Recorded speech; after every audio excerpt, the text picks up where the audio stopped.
if you're not doing that well in mathematics or accounting or finance or any aspect of business, you can condition yourself to thoroughly enjoy that. And you can't, like, when you're in high school, you can memorize stuff and do well in tests. But when you're in university, you cannot do that because you have to understand.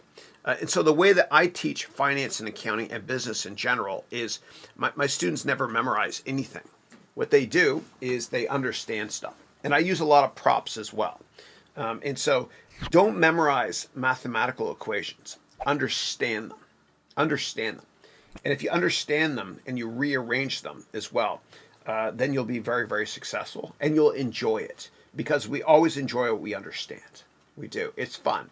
It's kind of like, and I'm going to be teaching my my MBA degree students this really soon, is finance from scratch. And if they have a CPA or et cetera, I don't want them to bring it to class. I want them to forget everything they've learned because I have a ton of props and I make it fun, like show and tell. And so I teach them about a balance sheet by bringing in a real scale. It's a nice antique I got online. I think it's from India from the 1800s. I bought it over eBay. Fun. And I teach them, and you got to question why things are the way they are always. And this way you'll never forget it, ever, even when it comes to math, okay? So why is it called a balance sheet? What is a balance sheet?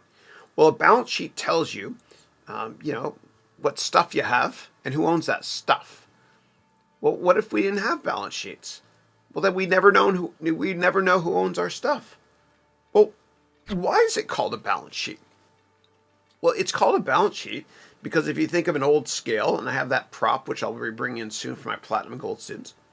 If you have a balance scale will help you understand how much to pay for stuff or how to balance stuff. And it's called a balance sheet because the way it works is stuff you have in your possession on this side of the balance sheet, stuff you have is equal to who owns that stuff. Okay. And so, for example, if I get a loan from a bank, from the Bank of Toyota to buy a car, say the car costs 20 grand. Okay. So I have 20 grand in the car. That's my asset, 20 grand in the car. Well, that 20 grand has to equal who owns that on the other side, which means me, I put 10 grand in. Okay. So I put 10 grand in and the Bank of Toyota the other 10 grand. So the thing I have in my possession, the $20,000 car, is equal to who owns it? Well, 10 grand is me, 10 grand is the Bank of Toyota. It balances. So the asset, what I have in my possession is called an asset, stuff I have. The asset is equal to the amount I own of it, meaning my equity. Whenever you hear the word equity, it means ownership. Okay. So my asset in my possession, my asset, $20,000 car, equals my equity of $10,000, my ownership, plus the liability, the loan I have to the bank of $10,000. It balances. Assets equals liabilities plus equity. Okay? My asset of a car of 20 grand equals the liability, meaning the loan to the Toyota, of 10 grand plus my equity, which means ownership, of 10 grand. 20 grand equals 10 grand plus 10 grand. Assets equals liabilities plus equity. It balances, it makes sense. Okay, so now we can rearrange this equation. So equity, meaning my ownership.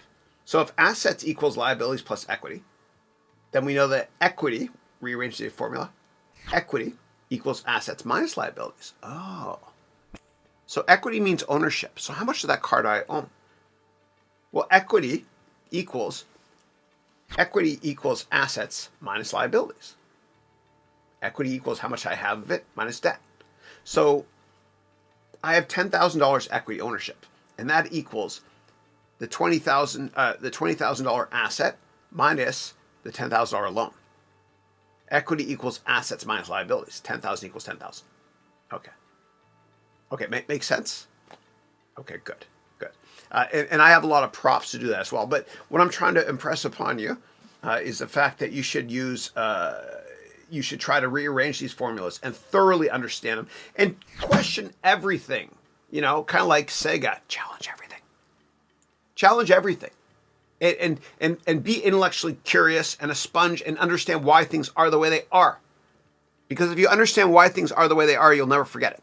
For example, a car. Why is it called the trunk? You got to be curious and look this stuff up. It's called the trunk because with the Model T in 1906 or whatever it was, the first car that Henry Ford made, they put a real trunk in the back, a real trunk to carry your stuff. Why is it called a glove compartment? Well, it's called a glove compartment because years ago, people used to actually wear gloves when they drove. I don't know why, they just did. And then they took the gloves off and they put it in the glove compartment. You know, why is it called a jar? I don't know. I always thought the door was a door, not a jar. Bad humor, awful. But question everything like that. Everything. Okay, why things are the way they are. In mathematics especially. And rearrange the formulas. Because once you understand something, you'll never forget it. And it's so much more fun to learn that way too.